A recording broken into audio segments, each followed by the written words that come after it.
I wasn't supposed to be there. Not really.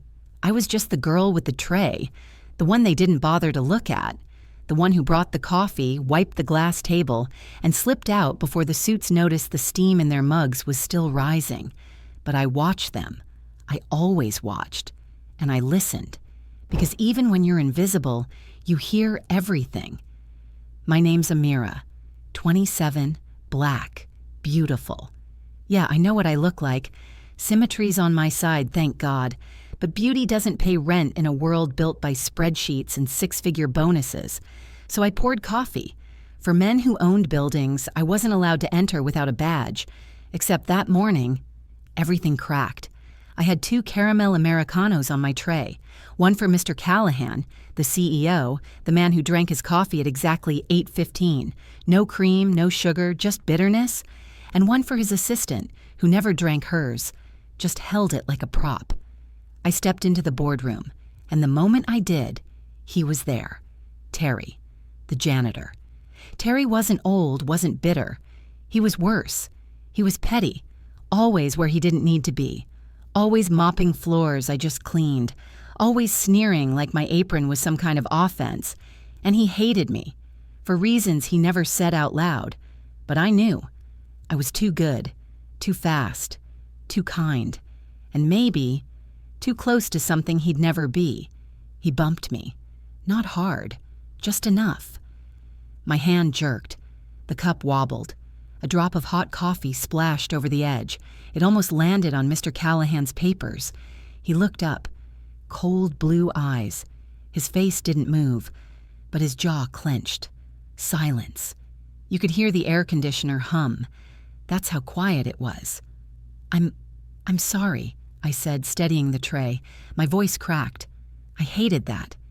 His assistant blinked like I'd spoken in another language. Terry stood behind me, mopping in circles. He didn't say a word, just smiled. Subtle. Just for me. Next time, Callahan said without looking at me again, use 2 hands. That stung more than it should have, because I was using 2 hands, and Terry knew it. I left the room without breathing. Lunch break came and went. Not that it mattered. I hadn't taken a lunch in 3 days. If I ate standing up. Cold sandwich, bathroom light, leaning on the sink. But I wasn't just surviving. I was studying. I memorized their balance sheets while they scrolled Instagram. I read their P&Ls when I vacuumed their carpet. I learned derivatives between sweeping schedules. I knew the company better than the interns they hired from Ivy League schools. So no, I wasn't just a waitress.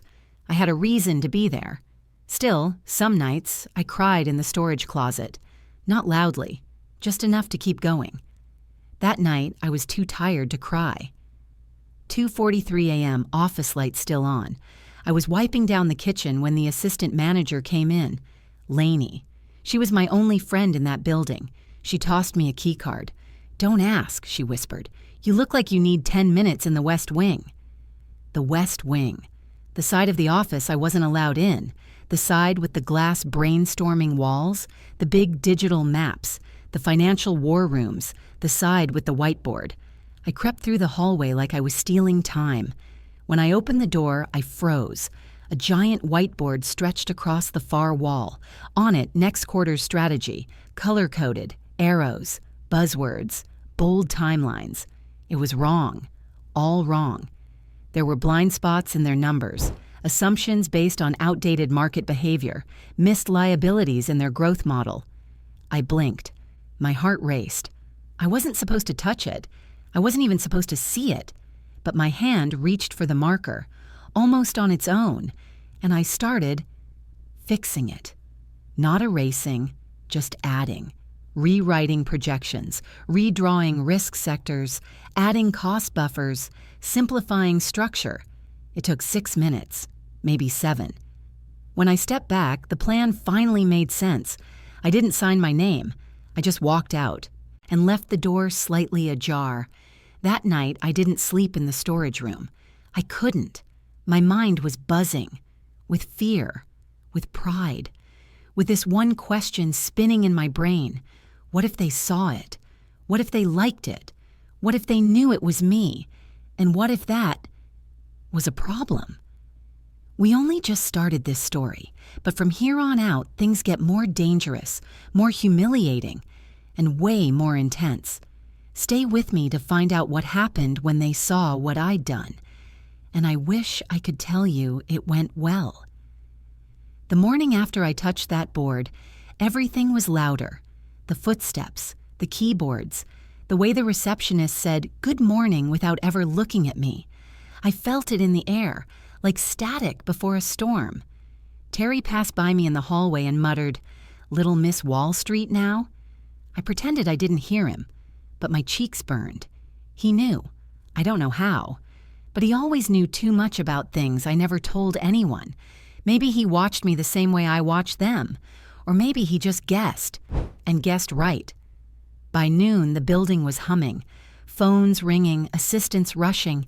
The elevator dinged so many times it sounded like a hospital ER. Something was happening. Lainey didn't answer my texts. At 1:20, the CEO came down from the executive floor, which he never did, and walked straight into the second-floor war room. 5 minutes later, the VP followed, then the CFO, then 2 consultants I'd never seen before, one with a Swiss accent. They were holding printouts, whiteboard snapshots, my whiteboard. And suddenly I couldn't breathe. I hid in the supply closet. Yeah, the closet. My closet. I tried to calm down. You didn't sign it. They don't know. But the thought that someone might have seen me, a janitor, a night guard, even just a camera, it curled in my stomach like rot. That's when the door clicked, and I wasn't alone. Terry stepped into the closet like he owned it. He didn't say a word at first. He just stood there, then leaned close. "You're not supposed to be here," he whispered. I swallowed hard. He smiled. "You think you're smarter than everyone, don't you?" I shook my head. "No, I saw mistakes." "Yeah? You think they care what you see?" His voice turned sharp. "You're here to serve. That's it."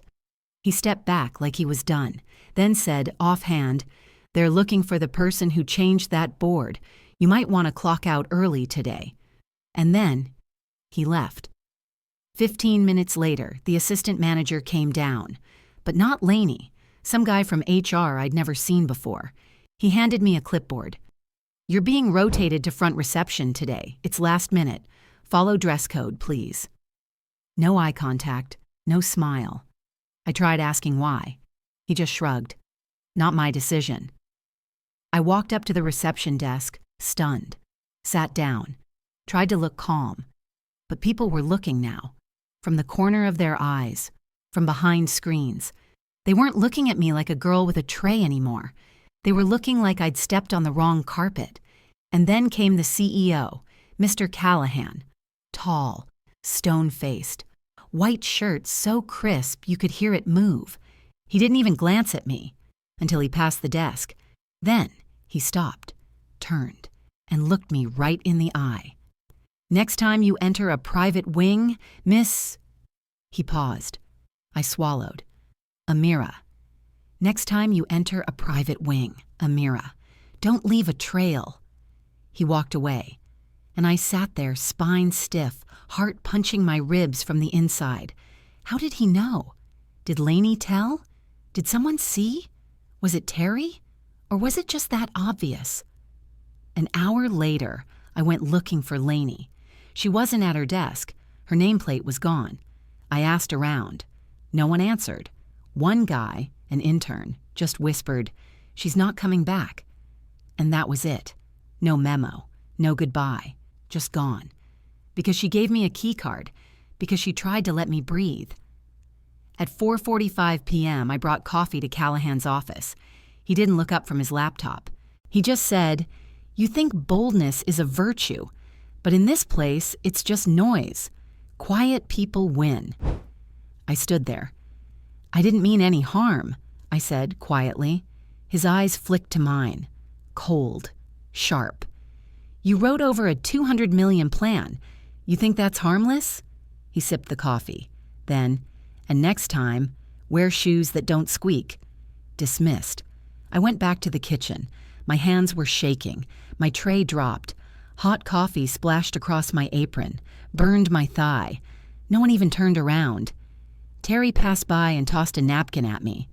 "Should have stuck to cleaning counters," he said. That night I stayed in the closet. Didn't move, didn't text, didn't cry. I watched the flickering light bulb hum and sway.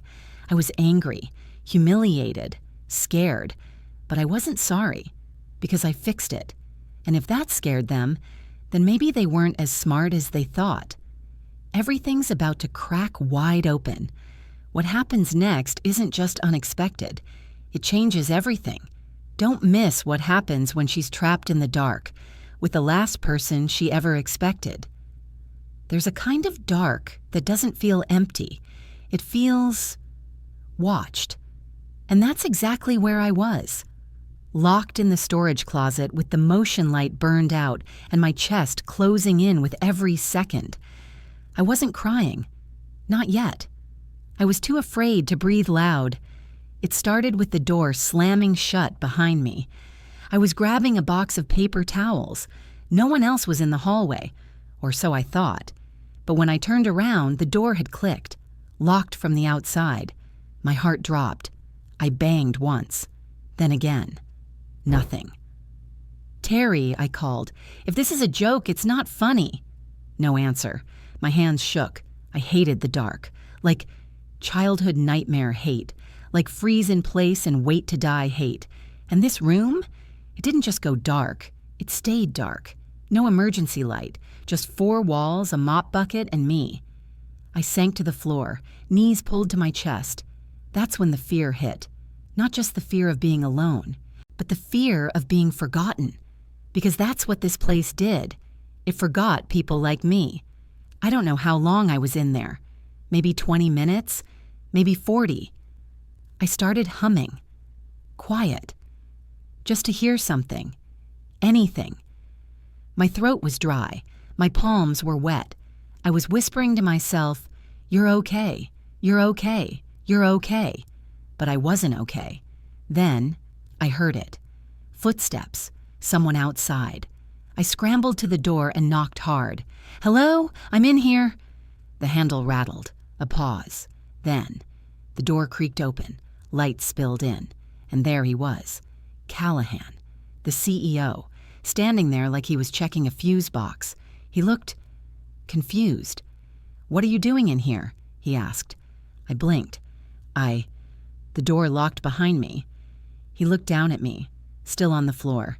His face softened, just slightly. Then he stepped inside and pulled the chain light. Nothing. "Of course," he muttered. "This place hasn't been updated since the 90s. He reached into his suit pocket and pulled out his phone flashlight. White beam. Harsh. But it felt like salvation. We both stood there for a second, just breathing. Then, out of nowhere, he said, "You're scared of the dark." It wasn't a question. It was a fact. I didn't answer. He handed me the flashlight.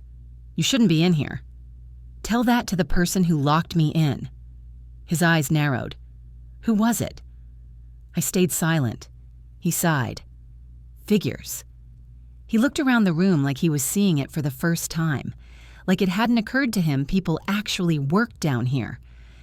"I used to hide in closets, too," he said quietly, "when my father would storm around the house." That surprised me. Callahan didn't talk about himself, ever.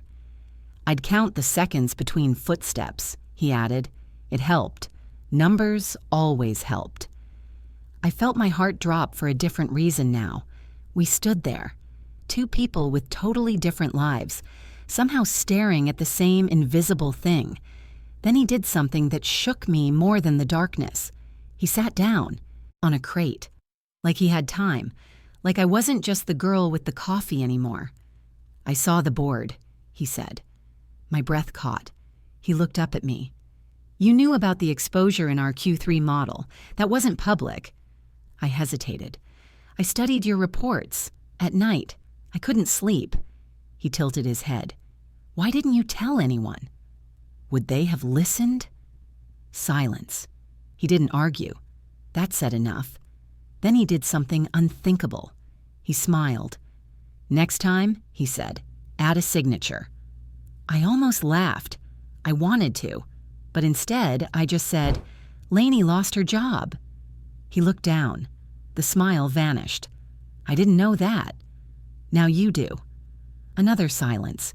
He stood, straightened his tie, reached for the door. Just before leaving, he paused. "You're better at this than half my floor, and prettier, too." He didn't say it like a creep. He said it like a man who'd been holding his breath for weeks and just realized he was drowning. Then he left, and I stood there, still holding his flashlight. I didn't sleep that night. Not in the closet, not anywhere. I walked the halls, thought too loud. I wasn't scared of the dark anymore. I was scared of what came after. Because once they see you, once they know you're not just a pretty girl with a tray, you stop being invisible. And that's when the real danger starts. The next day started with silence. Not the usual kind, not the everyone's busy kind.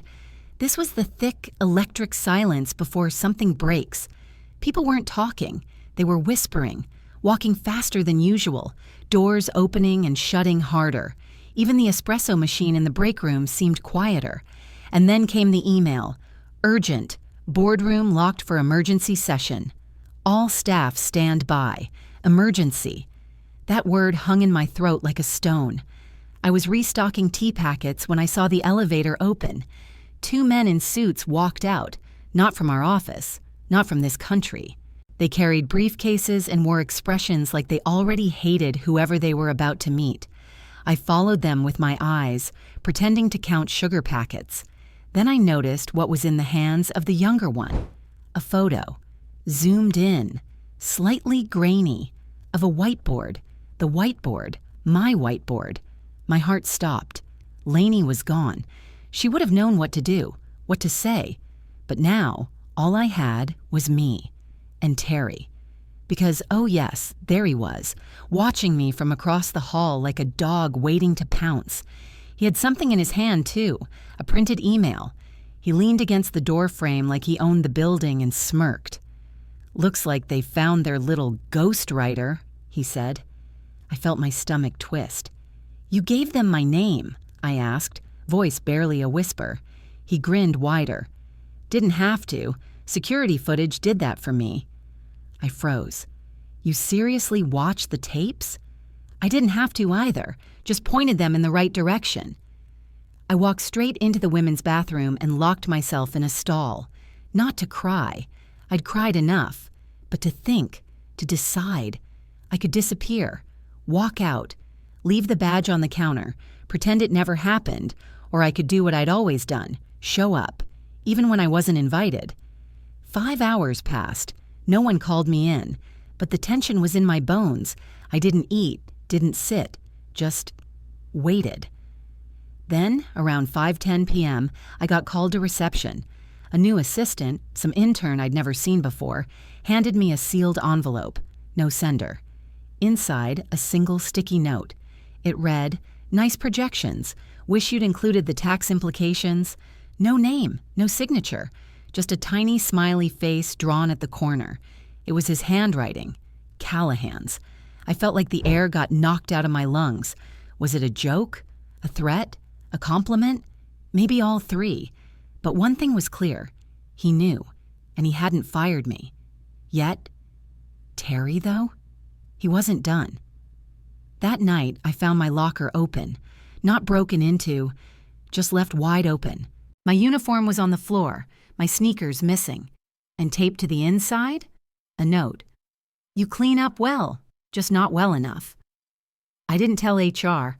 I didn't tell anyone, because I knew how this worked. I was a coffee girl, a tray carrier, a "hey, sweetheart, grab me a stir stick" girl. Terry had a badge and a mop and 12 years in the building. I had ambition and perfect eyebrows. Guess which one got more respect? But I wasn't stupid. I started photocopying everything I touched, keeping receipts, notes, screenshots. Because if they were going to turn this into a game, I was going to play defense and offense at the same time. The next morning, Callahan brushed past me in the hallway. He didn't stop, didn't look, just said, Be in the conference room at 7:30. Don't be late. And then, gone. No smiley face this time, just the clock ticking. 7:29 a.m. I stood in front of the glass doors to the conference room, holding a cup of coffee that wasn't mine. It was his, Callahan's. No cream, no sugar, just like always. Bitter as the meetings he ran. But today, he didn't show up. Not at 7:30, not at 7:40. Instead, the room filled with voices, sharp, clipped, urgent. The board, investors, analysts, executives. They were arguing, fast. Phrases like miscalculated risk exposure, Q3 bleed, burn rate, flew like bullets across the glass. Someone slammed a laptop shut. Another cursed under their breath. And then the biggest word dropped: collapse. Their financial model was falling apart. No one said my name, but I knew. They were scrambling to fix what I'd already fixed. The version on the whiteboard, my version, had been wiped clean by morning. And now, they wanted it back, but they didn't know where it came from, or maybe they did, and just didn't want to admit it. I stood there until someone noticed me. An assistant stepped out. "You're not supposed to be up here," she said. I was told, "Downstairs, now." She grabbed the coffee from my hand and shut the door in my face. Just like that. I stood there in silence, watching my reflection blur in the glass. I went to the loading dock. That's where the ignored people go. I sat on a crate, cold metal under me, hot anger inside. That's when Terry showed up, again, pushing a trash cart. "You look tense," he said. I didn't answer. "Don't worry," he added. "They'll forget your little moment soon enough." He lit a cigarette, right under the no smoking sign. I looked at him, really looked, and for the first time, I didn't see a threat. I saw a man who'd spent so long being invisible, he couldn't stand watching someone else get seen, even for 5 minutes, especially someone like me. Pretty, smart, quiet, black. Everything he never expected to compete with. That's when I heard the footsteps, fast, expensive, Callahan. He was storming down the concrete hallway like he owned time itself. His tie was loosened, his sleeves were rolled. He looked like he hadn't slept. "Come with me," he said, eyes locked on mine. No explanation, just command. I followed him through the side stairwell, up 3 flights, into a hallway I'd never seen before. Quiet, carpeted, sunlight slicing through floor-to-ceiling windows. We stopped outside a small private lounge. He opened the door. Inside, no executives, no charts, no panic. Just him and me. He sat on the edge of the couch, ran his hands through his hair. "You ever realize you're too late to be honest?" he said. I tilted my head. "Is this about the board?" He shook his head. "This is about you." Silence. Then, "I watched the footage," he admitted. "You weren't showing off. You were thinking. Fast. Clean. Better than most of my VPs." I said nothing.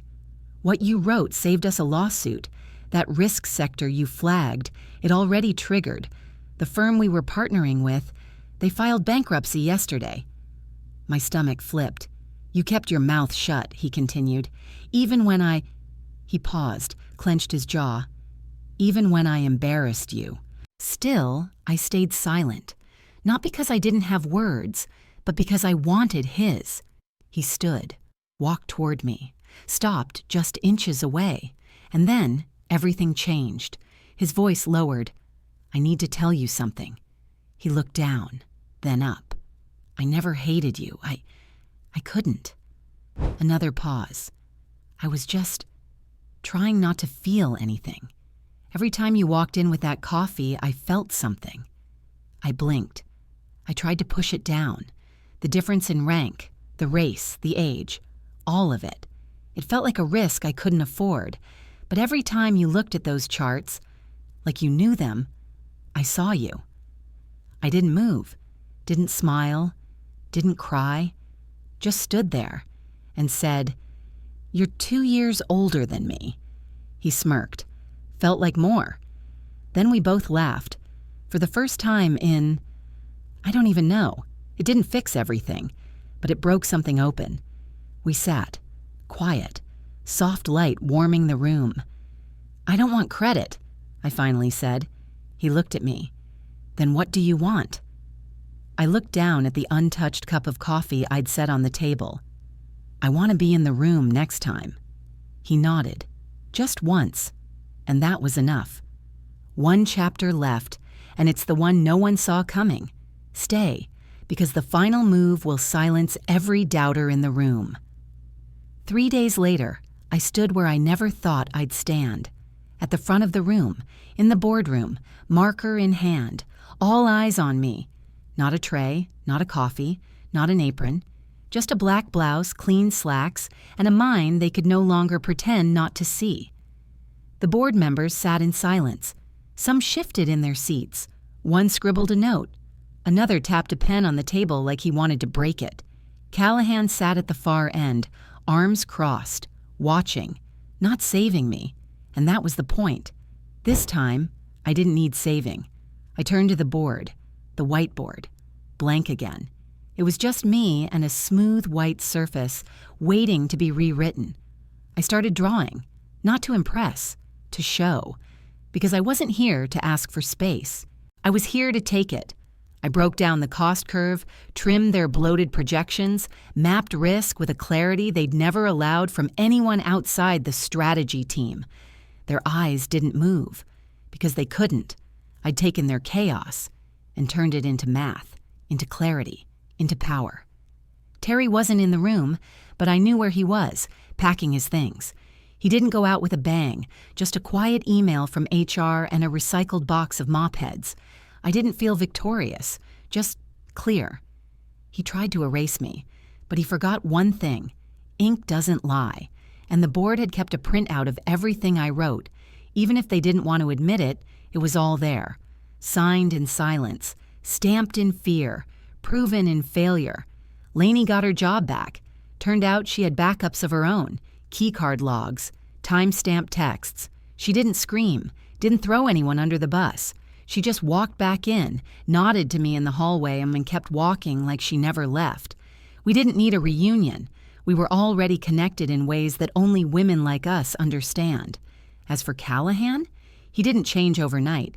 He still barked orders, still wore silence like a shield, but he stopped ignoring me. And every morning, like clockwork, a second cup of coffee waited on the tray next to his, darker, hotter, and made just the way I liked it. That was his way. He didn't say it out loud, but I saw it, and I sipped it slow. One day, he asked me to join him for lunch, just the two of us, no agenda. I laughed and said, "You sure you want to be seen eating with the coffee girl?" He looked me straight in the eye and said, "You were never the coffee girl." And just like that, the room shifted. I didn't get promoted, not officially, but people started knocking on my door with questions, asking for advice, waiting for me before starting meetings. And that boardroom, it never looked the same again. Because once you've stood in front of people who underestimated you and showed them who you really are, they can't unsee it. Last week, a new intern spilled hot coffee on a report. Everyone laughed, except me. I walked over, handed him a fresh copy, and whispered, "Just don't spill the truth. That's harder to clean." He looked confused, but he'll understand someday. I still love coffee. But now, when I drink it, it doesn't taste like someone else's power. It tastes like mine. This was her story, but maybe it's yours too.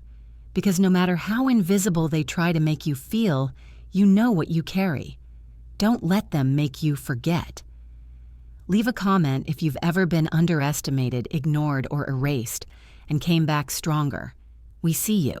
Subscribe for more true feeling stories like this. This isn't the end. It's just the board getting cleared.